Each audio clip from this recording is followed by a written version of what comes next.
Welcome to my YouTube channel Badal Sarkar. তো আশা করি সবাই ভালো আছেন, আমিও ভালো আছি। তো আবার আসলাম আপনাদের মাঝে আরেকটি ভিডিও নিয়ে। তো এই ভিডিওতে আমি কথা বলবো এখন আপনাদের যে লিচু গাছের কি সঠিক সময়ে কীভাবে পরিচর্যা করতে হয়।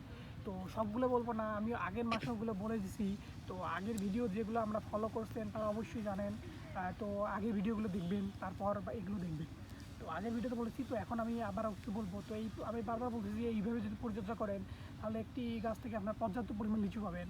তো এইভাবে পরিচর্যা না করার কারণে কিন্তু লিচু আমরা পর্যাপ্ত পরিমাণ পাই না। এই জন্য আমাদের কিন্তু ওইভাবে বাজারজাতকরণ হয় না, এবং বাজারজাত করা হলেও দাম কিন্তু প্রচুর তুঙ্গে থাকে। তো এইভাবে পরিচর্যা করলে একটা গাছ থেকে পর্যাপ্ত পরিমাণ লিচু পাওয়া যাবে এবং মার্কেটে দামও একটু কমে আসবে। তো কীভাবে পরিচর্যা করবেন, তো আগের ভিডিওতে আমি অনেকগুলো বলে দিছি। তো আগেরগুলো ফলো করবেন এবং এগুলো শুনবেন। তো এখন যে মাসটা কথা বলবো আমি হলো জানুয়ারি মাস, যেটা বাংলা মাসের পৌষ মাঘ মাস। তো জানুয়ারি মাসে কী করবেন, মাইটোস আক্রান্ত ডালপালা অপসারণ ও মাকড়নাশক স্প্রে করবেন।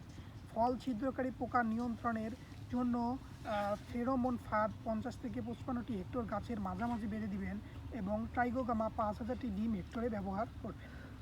এটা জানুয়ারি মাস। তো ফেব্রুয়ারি মাস, যেটা বাংলা মাসে মাঘ ফাল্গুন মাস, এই মাসে কী করবেন, কার্যকারী পরাগায়নের জন্য মুকুলে 10% ফুল ফোটার পর মৌ বক্স 10 থেকে 12টি হেক্টর প্রতি বসাতে হবে। তো কলম গাছের বয়স যখন 4 বছর পূর্ণ না হওয়া পর্যন্ত মুকুল কিন্তু ভেঙে দিতে হবে বা দিবেন। তো এখন বলছে মার্চ মাস, তো যেটা বাংলা মাসে হলো আপনার ফাল্গুন বা চৈত্র মাস। তো আগাম ফল ঝরে পড়া রোধ করার জন্য প্লানোফিল্ক্স ফ্লোরা, তারপরে সলুবর রোবন ইত্যাদি স্প্রে করবেন। গাছ প্রতি 450 থেকে 500 গ্রাম ইউরিয়া, 250 থেকে 300 গ্রাম এমওপি সার প্রয়োগ করে সেচ দিবেন। ফল মটর দানার মতো আকার হলে ফল ছিদ্রকারী পোকা দমনের জন্য তারপরে নিম বিসিডিন স্প্রে করবেন। তো এপ্রিল মাস, যেটা বাংলা মাসে হলো চৈত্র বৈশাখ মাস, এই মাসে আপনারা কী করবেন, এই সময় প্রচণ্ড তাপমাত্রা ও হঠাৎ বৃষ্টির জন্য ফল ফেটে যায়। এজন্য সলুবর রোবন 1 লিটার পানিতে মিশিয়ে 5 থেকে 7 দিন পর 2বার স্প্রে করবেন।